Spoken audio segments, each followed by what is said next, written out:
Alright, if you own a second generation Pontiac Vibe or Matrix, they're the same thing. You'll have the same problem as I. You'll have broken volume knob that does nothing. Not that big a deal because you've got steering wheel controls, but it is annoying. I'm going to show you how to replace them. It's pretty easy. Alright, the main tool you'll need is a pair of side cutters. These were a little bit small, but I made do. You may need some needle nose to help fish out some parts, and you'll also need the replacement knob. There's the part number. Comes as one. I got 3 because I needed 2 to replace, and I also had ordered 1 just in case I mess up. Preferably some way to protect your dash so you don't scratch your radio or dash. That's very helpful. And last but not least, some way to sand, either some sandpaper or I just carefully used a Dremel and cut off. So what makes this annoying on this vehicle rather than others is on the replacement knob there's that lip, and that lip stops it from coming out. To avoid this from happening again, you remove that lip. Now, to remove that lip, all you need to do is snip it off. Do that all the way around, and you're left with this. Focus. And just sand it off, make it smooth so it's not all jagged. Grab your sandpaper on the edge, just knock off the edge, or grab your Dremel and just kiss the edge until it's smooth enough to your preferring. There's some slop inside the radio that allows some lip, but not very much. Focus. But you get the idea. The end result doesn't really matter too much. This will all be hidden inside, so you won't even be able to see it. It's just so you can get it in and out in case it breaks in the future. Now that your new knob is prepped, you got that shelf taken off, what you have to do is first tape up around here to prevent it from scratching. Now that it's all taped up and protected, I went with the 2 types of tape. I went with the low tack so I don't have to worry about it sticking too much and leaving resin, and then I went with ducting tape to help protect it, because if I try and gouge this, it's got multiple layers to go through. You can just use whatever tape you want. I did it this way to make my own life easier. Just regular painter's tape would work. Alright, here's where the fun begins. All you'd have to do, grab it a certain way and work your way around. I can't do it one-handed. You gotta have to do two-handed, but I don't have a way to mount my camera in my car. But you just mount it, snip. Alright, the aluminum foil was messing up the lighting for the camera, but you just snip it. See, I already broke off a chunk. And then you just work your way around until you get the top off.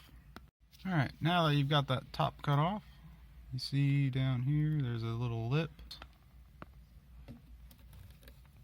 Just grab and twist until you get it out and pretty much break it out.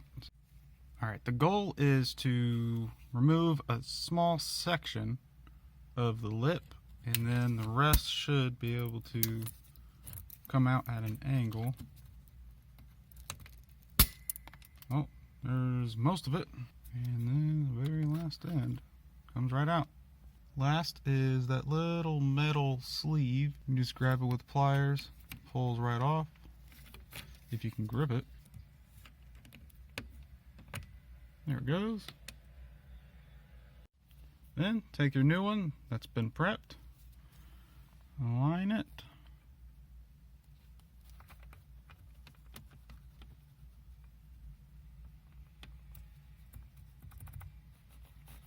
there we go, all done. And then just remove your tape and you're all set. Works again.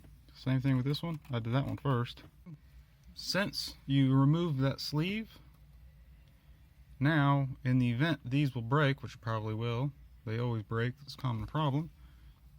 Instead of doing all that useless cutting and potentially scratching your dash, or the proper way, completely removing the radio, taking apart your radio just to replace that, now it just pops off. And you just order another one. Alrighty, and then enjoy your now working knobs.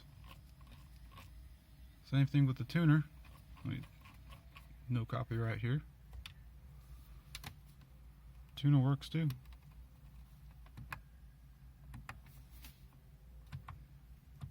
All works. Good luck.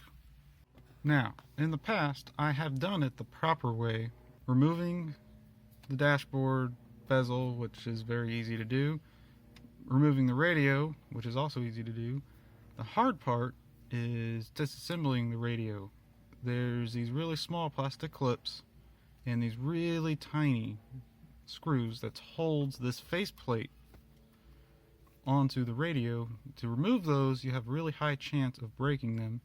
And there's also a multi-pin board that slips in, and those pins commonly fall off, and then now your radio's trashed.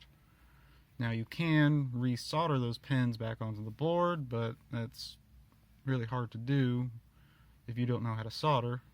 I do, and I've done it before and it worked, but I just didn't like going through all that. I found just cutting them out, removing that shelf, and then installing new ones is so much easier. The only risk is scratching your radio or your bezel, but that risk is voided out from the tape. I haven't really seen that many videos online about this. Seems like nobody cares, and they would rather just put a new radio in. I'm not like that. I would rather not. I'd rather just leave it factory how it is. I like the way it sounds. I mean, it could be louder, but it does sound great for a factory one. And I would much prefer to fix something that's very easy to do. That knob did not cost very much.